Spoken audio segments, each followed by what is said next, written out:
बिस्मिल्लाहिर्रहमानिर्रहीम। हजूर अकरम सल्लल्लाहु अलैहि वसल्लम की सीरत नबी पे बात करते हुए हम किताब शिफा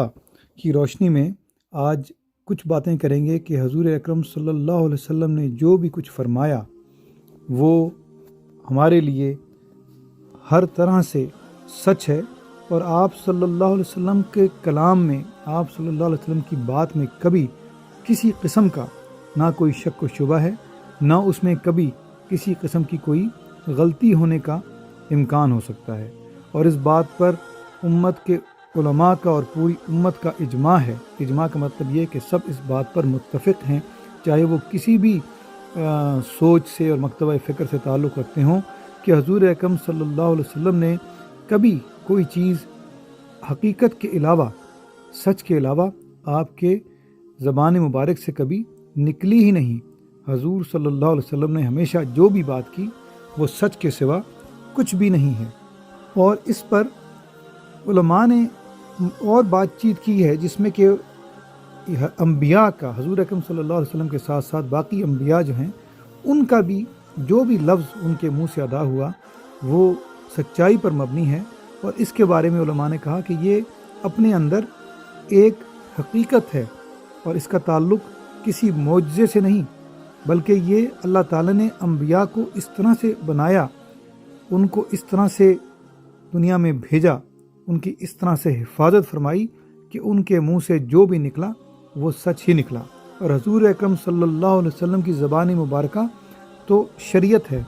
आपके मुंह से निकलने वाले अल्फाज शरीयत का दर्जा रखते हैं। आपने जिस चीज़ को सही कहा वो सही, और आपने जिस चीज़ को गलत कहा तो वो गलत। इसलिए हजूर अकरम सल्लल्लाहु अलैहि वसल्लम के तमाम अल्फाज पर, आपकी पहुँची हुई हमारे तक जो भी बातें पहुँची हैं उन सब पर यकीन रखना कि वो सच है, ये हर मुसलमान के ईमान का हिस्सा है।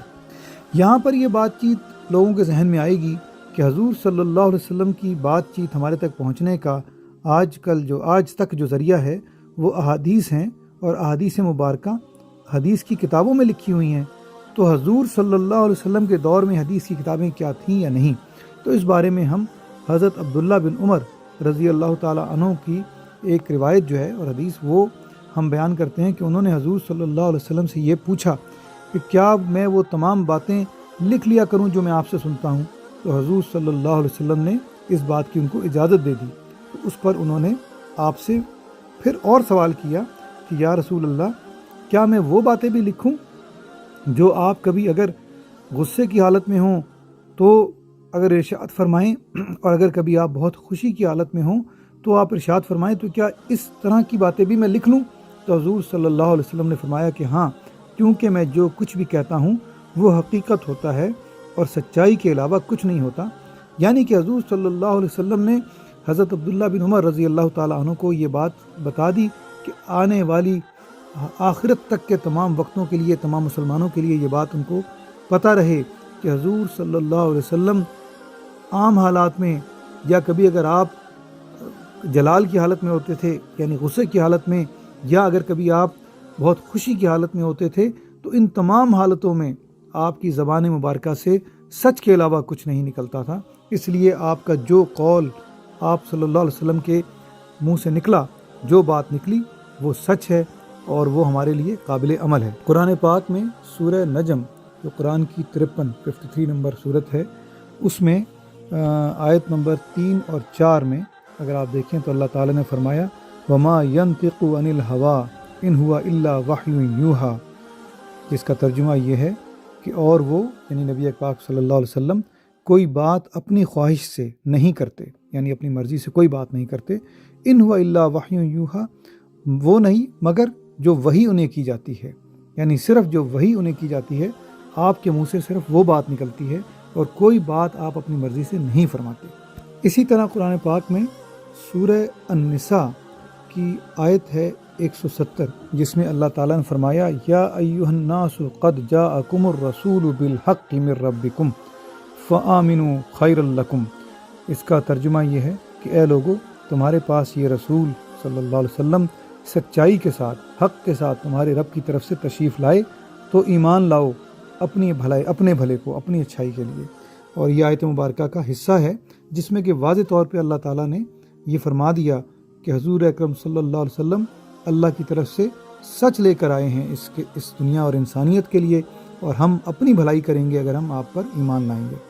اسی طرح حضور اکرم صلی اللہ علیہ وسلم جو ارشاد فرماتے ہیں، آپ سے جو بات ہم تک پہنچتی ہے اس کے اوپر عمل کرنا اور یقین کرنا، یہ ہمارے ایمان کا حصہ ہے، اور اللہ تعالیٰ نے قرآن میں ہمیں اس بات کی تلقین کر دی ہے، اس کا حکم دے دیا ہے۔ سورہ حشر کی آیت نمبر 7 ہے، جس کا حصہ ہے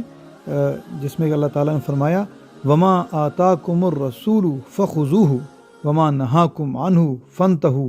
واتقوا اللہ ان اللہ شدید العقاب، جس کا ترجمہ کچھ یوں ہے کہ اور جو کچھ تمہیں رسول صلی اللہ علیہ وسلم عطا فرمائیں وہ لے لو، اور جس سے منع فرمائیں اس سے باز رہو، اور اللہ سے ڈرو، اور بے شک اللہ کا عذاب سخت ہے۔ یہ اس آیت کریمہ سے یہ بات واضح ہو جاتی ہے کہ شریعت کے احکام اور اسلام کے لیے جس طرح قرآن پاک ہے، اسی طرح حضور اکرم صلی اللہ علیہ وسلم کے جو ارشادات ہیں، آپ کی جو احادیث ہیں، آپ کا جو طریقہ کار ہے جو ہم تک پہنچا، وہ بھی اتنی ہی اہمیت رکھتا ہے کہ قرآن کے ساتھ ہمارا جو دوسرا سورس ہے، جو منبع ہے ہدایت کا، وہ حضور اکرم صلی اللہ علیہ وسلم کے طریقہ کار، آپ کی سنت، آپ کی احادیث مبارکہ ہیں، اور آپ صلی اللہ علیہ وسلم نے جو بھی فرما دیا وہ سچ ہے، اس لیے کہ آپ صلی اللہ علیہ وسلم کے فرمائے ہوئے کے بارے میں قرآن پاک میں بار بار گواہی آئی، جو ہم اس سے پہلے ابھی بیان کر چکے ہیں، جہاں اللہ تعالیٰ نے واضح طور پہ فرما دیا کہ آپ صلی اللہ علیہ وسلم اللہ کی وحی کے علاوہ تو کچھ بولتے ہی نہیں، ساتھ ساتھ یہ بھی فرما دیا کہ آپ صلی اللہ علیہ وسلم حق اور سچائی لے کر آئے ہیں۔ تو اس میں ظاہری بات ہے کسی جھوٹ کی، کسی غلطی کی، کسی طرح سے بھی کوئی شک و شبے کی کوئی گنجائش نہیں ہے۔ یہاں یہ بات ہمیں اپنے ذہن میں بہت پکی کر لینی چاہیے کہ حضور اکرم صلی اللہ علیہ وسلم اور تمام انبیاء کرام ہر قسم کی غلطی، ہر قسم کے جھوٹ اور سہو یعنی خطا سے پاک ہیں۔ اللہ تعالی ہمیں آپ صلی اللہ علیہ وسلم کی جو تعلیمات ہیں ان پر عمل کرنے کی توفیق عطا فرمائے، اور حدیث پاک آپ صلی اللہ علیہ وسلم کے طریقوں کو سمجھنے کی توفیق عطا فرمائے۔ جزا اللہ عنا سیدنا محمد ما هو آلہ صلی اللہ علیہ وسلم۔